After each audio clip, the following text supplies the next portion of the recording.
Really is. So, welcome to the deep dive. Today, we are unpacking a really fascinating stack of notes that proves we are all navigating the exact same physical spaces, but, we are experiencing entirely different realities. Yeah, the invisible divide. Right. Specifically, we're looking at the fundamental neurological divide between highly social people and quiet people. It's so interesting because, you look at a room full of people and you just naturally assume everyone is operating on the exact same frequency. Yeah, playing by the same set of social rules. Exactly. But they really aren't. And to actually understand these profound differences, we can't just look at how people act an hour into the party. We have to rewind the tape. We have to go right back to the beginning. Right. We have to look at the very first moments someone enters a new environment. Because that crossing of the threshold, Yeah. that is where the entire dynamic is set. The threshold moment, it is so obvious once you actually know what to look for, too. Oh, completely. You see a highly social person walk through the doorway, and they just instantly start talking. Mid-sentence, usually. Yeah. They lock eyes with the first person they see, they project their voice over the background noise, and they're instantly plugged into the grid. They're online right away. But a quiet person. The research in our notes actually puts a hard number on this, which blew my mind. The 30-minute rule. Yes. They often need roughly 30 minutes just to observe everything before they really feel comfortable enough to engage. 30 minutes. I mean, it sounds like a long time, but it's crucial for them. Right. And because human beings are constantly trying to make meaning out of every little behavior, we immediately fall into a trap here. Oh, the snap judgments. Right. We see a behavior, and we instantly assign a motive to it. Yeah. So we see that quiet person taking a half-hour bucker to just, exist and map the room. And we overwhelmingly assume they are shy. Shy or standoffish. Yeah. Or just plain unfriendly. Mhm. We assume their silence is like a deliberate rejection of the environment. Which is incredibly unfair to them. Totally. And the highly social people, they get hit with the exact same thing in reverse. Oh, for sure. They walk in, they start chatting up the room, and the snap judgment from the quiet side of the room is like, oh, that person just desperately needs attention. They need all eyes on them to feel validated. Exactly. We penalize both sides based on these really quick judgments. We do. But the reality is so much more functional. And frankly, it's just innocent. Social people aren't necessarily seeking a spotlight to feed their ego. Right, they're not all narcissists. No, not at all. They genuinely thrive on the kinetic energy of interaction. It's literally how they orient themselves in a new space. And the quiet people are literally just mapping the social terrain. Getting their bearings. It really reminds me of getting into a swimming pool. Okay, I like this. The highly social people, they're doing a massive cannonball right into the deep end. They want that huge splash. Yeah, they want the shock of the cold water. They love that instant immersion. But quiet people, they need to sit on the edge. They need to dip their toes in. Just checking the temperature. Exactly. They look at who is splashing around. They figure out where the shallow end drops off. They need that 30 minutes of toe dipping. That's a great analogy. But hold on, let me ask you this. If a quiet person is taking half an hour to sit there and observe the room, are they really just taking a passive inventory? What do you mean? Are they just noting who is standing by the snack table? No. Or are they fundamentally running a trust test on everyone else in that room? Oh, it is absolutely a trust mechanism. Yeah. The observation isn't passive at all. Really? So what are they looking for? They are assessing emotional safety. They're watching how people treat each other. Like, who is the loud one dominating the conversation? Who is constantly interrupting? Oh, wow. Right. And on the flip side, who feels like a safe harbor? They're basically running this complex, high-alert background program to determine if the environment is secure enough to lower their shields. And when those shields finally drop, that is where the magic happens. Oh, completely. Because, we all have that one friend who barely speaks for the first hour of dinner and then suddenly drops the most devastatingly hilarious, perfectly timed joke of the night. Out of nowhere. Right. Once you pass their trust test, they almost won't stop talking. Well, because they've spent that first 30 minutes gathering all that behavioral data. Yeah. They know the exact audience now. They've basically read the room's source code. Exactly. So they know exactly how their joke is going to land. Yeah. But to really grasp why this happens, we kind of have to move past the physical space. Into the internal mechanics, right? Yeah. We have to look at what is actually happening inside their brains under different cognitive loads. Let's get into that internal processing then, because the notes highlight a defining characteristic of highly social people, which is that they think out loud. Yes. This is huge. They literally process their thoughts and their environment by talking. Right. Like, they'll enter a room already mid-sentence, already telling a story, because that is the mechanism they use to figure out what they're actually thinking. Speech is not the final product of a thought for them. Wait, say that again? Speech is the process of thinking itself. The cognitive wheels turn by bouncing ideas off of other human beings in real time. Oh, that makes so much sense. It's why social people can somehow become best friends with absolute strangers in 5 minutes. They are rapidly exchanging data. Exactly. They're building connection through that outward processing.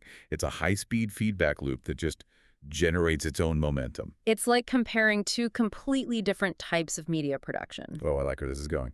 So the social processors, they are live television broadcasters. Okay. They work through the material on air. They react in the moment. There's no tape delay. Whatever comes to mind just goes straight out to the audience. And if they stumble, they just keep broadcasting. Exactly.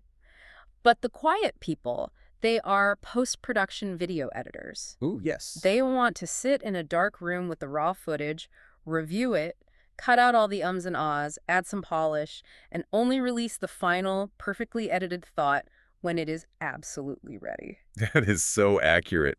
And if they are post-production editors, that means every time someone interrupts them, they essentially have to restart the rendering process. Oh man, that sounds exhausting. It is. The cognitive load for a quiet person isn't just about coming up with something to say.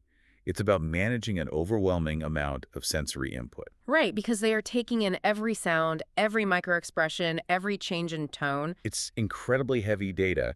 When you force a post-production editor onto live television, their system just crashes. Which explains the absolute social fatigue. Oh, yeah. It's a very real physical feeling of your battery blinking red, getting overloaded with too much raw, live social interaction just shorts out the editor system entirely. You can literally see them glaze over when they've hit their limit. You really can. But social people, they experience a totally different kind of drain, don't they? They do. They feel exhausted and drained when they are left alone for too long. Wow. Yeah, without that external feedback loop we talked about, their cognitive engine stalls out. They aren't getting the sensory input they require to keep their energy up. So a quiet, empty room is essentially sensory deprivation for a broadcaster. Exactly. So I want to pause right here and ask you, the listener, to do a quick mental check. Think about your own internal battery right now. Good idea. Where do you empty it? Do you find yourself totally drained and empty after navigating a crowded room?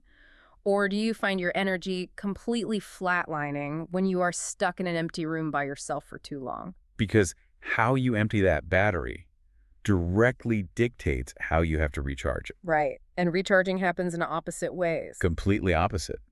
The quiet person has to retreat.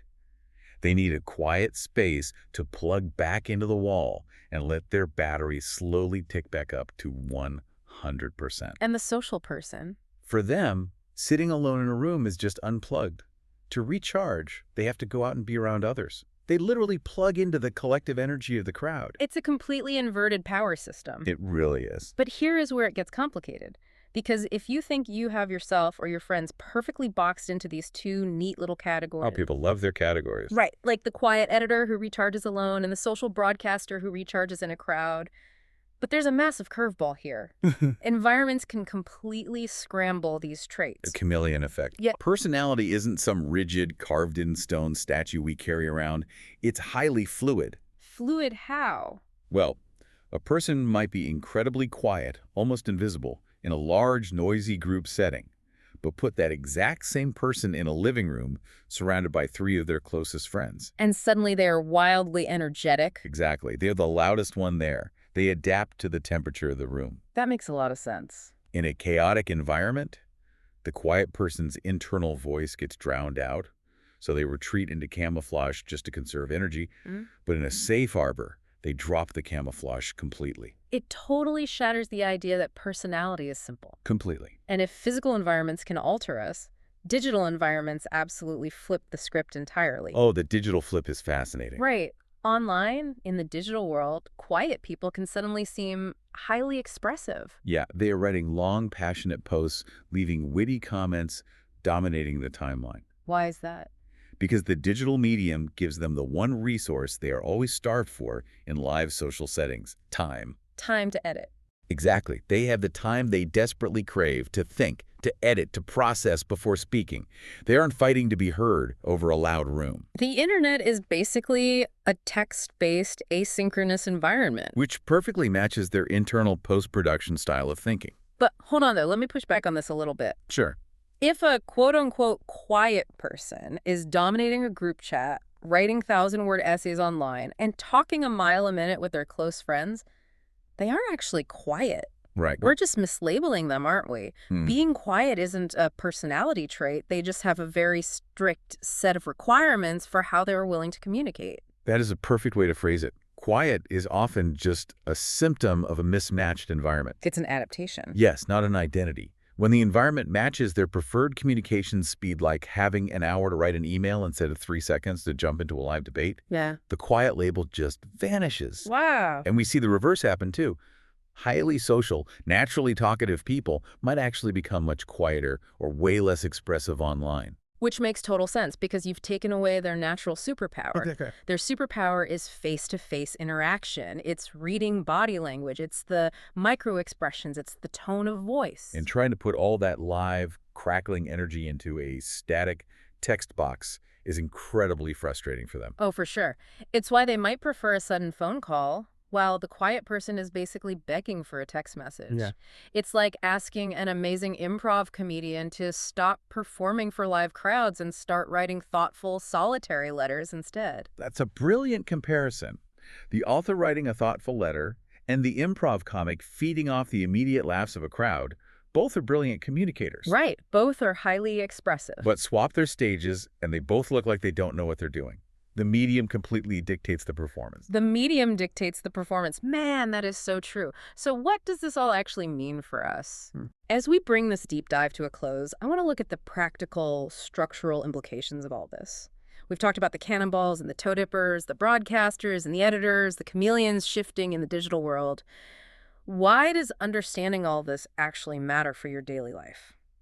It matters because it removes a tremendous amount of daily friction. Friction, yeah. We spend so much time mismanaging the people around us by forcing them into the wrong studios, so to speak. We assume the social person is just chaotic, or that the quiet person is just disengaged. Right. But when we understand the mechanics of how they actually process the world, we can stop forcing people to communicate in ways that rapidly drain their batteries. We have to stop dragging the quiet person into the deep end of the pool before they are ready. And we have to stop judging the social person for making a splash. The best, most genuine conversations happen when we stop trying to fundamentally rewire how someone else experiences the world and just let them operate their own machinery. Beautifully said. Yeah. And, we've established today that environments dictate behavior. Right. If quiet people need that 30 minutes to warm up and observe, and if social people need that face-to-face kinetic energy to thrive, I want to leave you with this thought. Look at the environments you're actively building in your own life. Oh, wow. Yeah. Look at your workplace, your friend group, your own home. Are you accidentally setting up environments that only cater to one type of battery? That's a hard question to ask yourself. It is. Are your meetings structured so that only the broadcasters get heard? Because if your setups only match one processing speed, you might be missing out on the funniest, most brilliant people in the room just because the stage isn't built for them. That is such a powerful question to leave on. The next time you walk through a door and enter a room, remember, not everyone is crossing that exact same threshold with you. Take a second, look around, and give everyone the time they need to jump in. Thanks for taking this deep dive with us. We'll be right here waiting for you next time.